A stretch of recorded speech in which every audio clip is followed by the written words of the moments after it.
అవకాశం ఉంది. ఒకవేళ విచారణ అయిపోయిన తర్వాత అరెస్టు చేసే అవకాశాలు ఏమైనా కనిపిస్తున్నాయా? అరెస్టు చేయకపోతే మళ్ళీ విచారణకు ఏమైనా పిలిచే అవకాశాలు కనిపిస్తున్నాయా?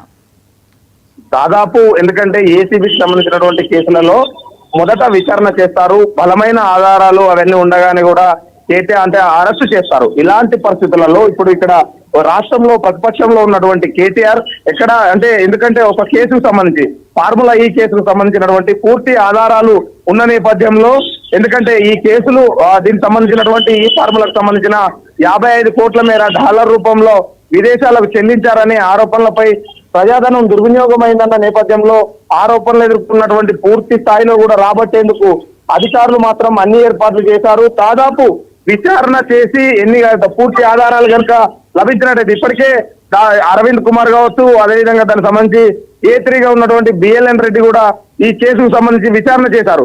వారు ఇచ్చినటువంటి స్టేట్మెంట్ ఆధారంగానే కేటీఆర్ కు క్రాస్ క్వశ్చనింగ్ ఉంటుంది. కాబట్టి ఎందుకంటే అప్పుడు అధికారులైనటువంటి వారిద్దరిని విచారణ చేశారు.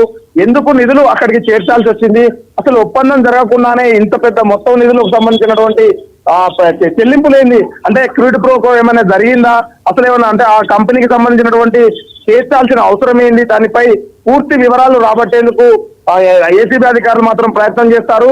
ఒకవేళ దీనికి సంబంధించి మాత్రం ఒక విచారణ పూర్తి అయిన తర్వాత సమయం చెప్పలేం కానీ ఒకవేళ ఏసీబీ కనుక అరెస్ట్ చేస్తే మాత్రం ఎక్కడ కూడా అంటే అవాంఛనీయ ఘటనలు జరగకుండా పోలీసులు పార్టీ ఆఫీసుల వద్ద బీఆర్ఎస్ నేతలను కూడా చాలా మందిని ఇప్పటికే పోలీసుల హౌస్ అరెస్ట్ చేయడం జరిగింది. దీనికి సంబంధించినటువంటి చాలా మందిని ఎక్కడ కూడా ఎలాంటి ఇబ్బందులు కలగకుండా భారీ భద్రతా ఏర్పాట్లు చేశారు.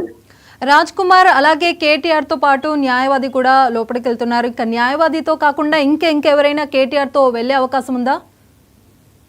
హైకోర్టు నిన్న స్పష్టంగా చెప్పింది, ఎందుకంటే తన అడ్వకేట్ ను తీసుకెళ్లి కూడా అక్కడ లైబ్రరీ రూమ్ లో మాత్రమే ఉంటుంది. కానీ కేటీఆర్ విచారణ రూమ్ లో ప్రత్యేక రూమ్ లో మాత్రం అనుమతి ఉండదు, పక్కనే ఉండొచ్చు అని కూడా చెప్పడం జరిగింది. ఇక్కడ కేటీఆర్ తో పాటు ఒక అడ్వకేట్ రామచంద్రరావు తప్ప మిగతా ఎవరిని కూడా లోపలికి ఏసీబీ అధికారులు అనుమతించడం లేదు. కేటీఆర్ విచారణ ఇప్పుడే ఆఫీస్ లోకి రావడం జరిగింది, విచారణ కూడా ప్రారంభమైంది. ఎందుకంటే ఈ కేసుకు సంబంధించినటువంటి పూర్తి ఆధారాలు రాబట్టేందుకు ఏసీబీ ఆఫీస్ లోకి ఇప్పుడే కేటీఆర్ తో పాటు అతని అడ్వకేట్ అయినటువంటి రామచంద్రరావు లోనికి రావడం జరిగింది. మొత్తం ఈ కేసుకు సంబంధించి ఫార్ములా ఈ కేసుకు సంబంధించినటువంటి అన్ని విషయాలు రాబట్టేందుకు మాత్రం సిద్ధమయ్యారు. కానీ ఇద్దరినే అనుమతి ఇవ్వడం జరిగింది. దాంట్లో ఒకటి ఏది అడ్వకేట్ తో పాటు కేటీఆర్ మాత్రమే ఆ ఏసీబీ ఆఫీస్ లోపలికి వెళ్ళడం జరిగింది. ఓకే రాజ్ కుమార్, అలాగే హరీష్ రావుని కూడా హౌస్ అరెస్ట్ చేయడం జరుగుతుంది. దీనిపైన ఏంటి పూర్తి అప్డేట్స్ ఏంటి? రాజ్ కుమార్, కొద్దిసేపటి క్రితం అంటే హౌస్ అరెస్ట్ చేసినప్పటికీ కొద్దిసేపటి క్రితం నందినగర్ లో ఉన్నటువంటి కేటీఆర్ ఇంటికి కూడా హరీష్ రావు, కవిత వీరందరూ కూడా చేరుకోవడం జరిగింది. దీనికి సంబంధించి పూర్తిగా వారందరినీ కూడా ముందస్తుగా కూడా చేద్దామనుకున్న ప్రయత్నంలోనే పోలీసులు అదయ్యారు.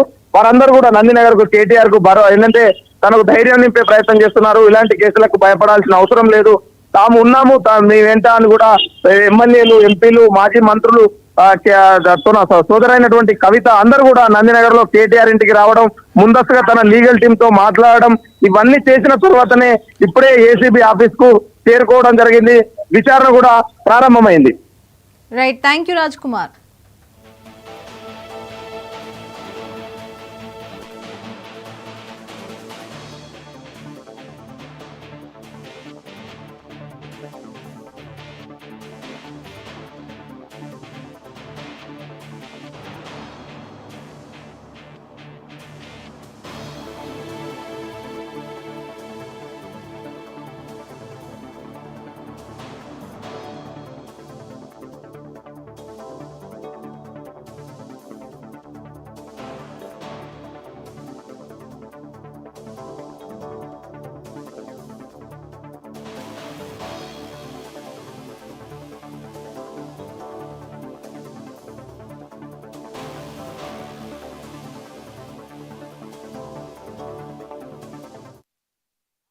కంపెనీకి కాంట్రాక్ట్లు ఇచ్చుకోలేదు, లేదా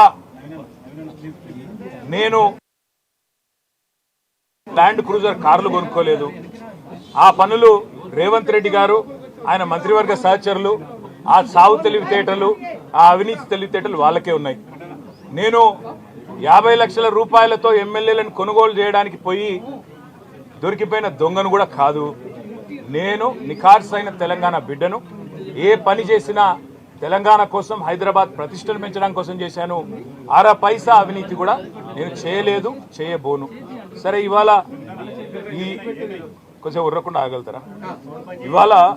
ఇవాళ కొంతమంది అర్థమయ్యి కాని వాళ్ళు, తెలిసి తెలియని వాళ్ళు ఏదో కొంత బురద జల్లి తాత్కాలికంగా మీడియా మేనేజ్మెంట్ ద్వారా రాజకీయ పబ్బం గడుపుకోవాలనుకునే కాంగ్రెస్ వాళ్ళకి నేను చెప్పేది ఒకటే, నిజం నిలకడ మీద తెలుస్తుంది. మీరు ఇవాళ చల్లే బురద ఎట్టి పరిస్థితుల్లో మా దృష్టి ఏదైతే కేంద్రీకరించబడిందో దాని నుంచి తప్పించలేదు. మేము మాట్లాడుతూనే ఉంటాం, కొట్లాడుతూనే ఉంటాం. గత సంవత్సర కాలంగా విద్యుత్ ఛార్జీలు పెంచవద్దని కొట్లాడింది టీఆర్ఎస్. లగచర్లలో నువ్వు రైతులను జైల్లో పెడితే అడ్డుకున్నది టీఆర్ఎస్. నువ్వు హైడ్రా పేరిట ఇండ్లు కూలగొడితే అడ్డుకున్నది టీఆర్ఎస్.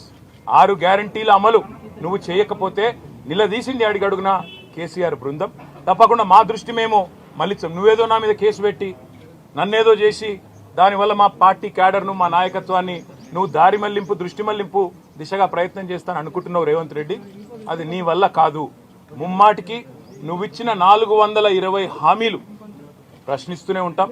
నువ్వు ఎన్ని కేసులు పెట్టినా, ఇది కాదు ఇంకో 100 పెట్టుకో, ఇంకో 1000 పెట్టుకో, ఎదుర్కొంటాం. న్యాయస్థానాల మీద, ఈ దేశంలోని చట్టాల మీద, భారత రాజ్యాంగం మీద మాకు సంపూర్ణమైన గౌరవం, సంపూర్ణమైన విశ్వాసం ఉంది. నువ్వు ఏ ప్రశ్నలన్నా అడుగు, సమాధానం మా కాడ ఉంది. ఎందుకంటే మేము నిజాయితీగా ఉన్నాం. నీలాగా లుచ్చ పనులు చేయలేదు, నీలాగా తుచ్చపు పనులు చేయలేదు, చేయబోము.